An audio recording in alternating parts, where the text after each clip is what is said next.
You can make videos like this in seconds. And right now, these types of videos are getting crazy views all over social media. So before we start, just hit like and subscribe. It really motivates me to bring more videos like this. All right, let's go.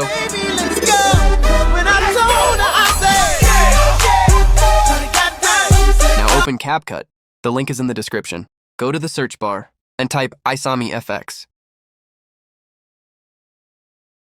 Open his profile. Scroll down. You'll find the template video. Tap on it, then hit Use Template. Now select your video.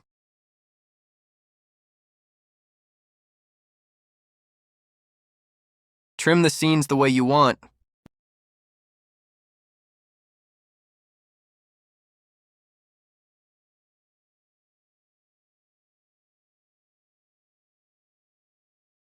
And export.